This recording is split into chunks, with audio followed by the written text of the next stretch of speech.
Morning all. For over 30 years, South Africa has seen the inexorable decline of the rand against the dollar and the pound and a whole host of other currencies. Like many South Africans living in this country during this period, I've been acutely aware of this decline in the rand as inflation has increased and prices have gone up. In the 1990s and early 2000s, you could buy $1 for about 6.5 South African rand. As you can see on this chart right here, we're now at 1874 rands to the dollar. This month marked an historical election in South Africa, and we've now got the possibility of a government of national unity. The ANC did not get the outright majority that they required to continue to govern outright. The uncertainty surrounding the outcome of the elections and the final solution has created quite a lot of fluctuation in the rand at around about these sorts of levels. Notice that we're very close to all-time highs, and we can look at this on the pound rand chart as well. This is a chart that I put up on X and sent to my members a few days ago. Notice on the pound against the rand, we've tested this sort of barrier or this top level 9 times already and failed 9 times. The question is whether South Africans and investors in South Africa are going to gain more optimism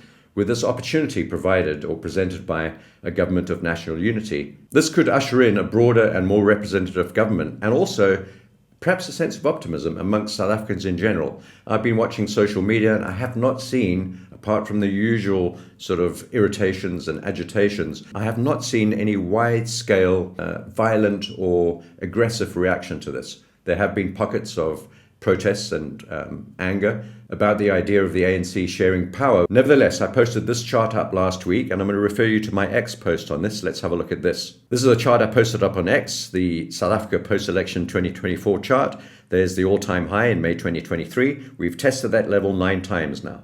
Last week was a doji candle, a rickshaw man, long-legged doji, and this week remains to be determined. What I said was if we get a weekend gap this weekend, that may determine the direction for the rand in the coming 6 to 12 months and maybe even longer, maybe even long-term with a bit of luck. What happened straight after the weekend a few hours ago was that the rand started to strengthen and these charts began to move down. My comment here was if somehow the bitterly opposed major factions can cobble together a hopefully non-Frankensteinian working GNU, government of national unity, and the country gains some sense of unity and vision, and the market dredges up the last remaining sense of optimism, the ZAR, the South African rand, could gap positively and set the scene for a bullish 6 months of trading down on this chart.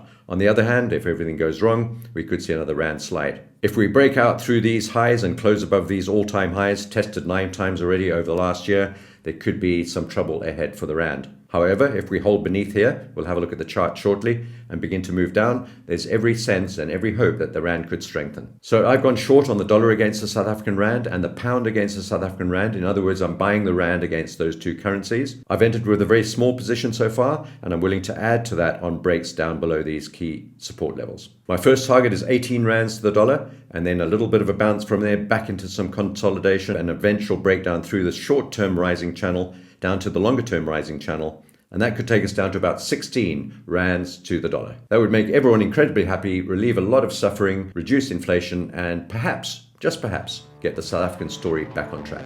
Have a great day.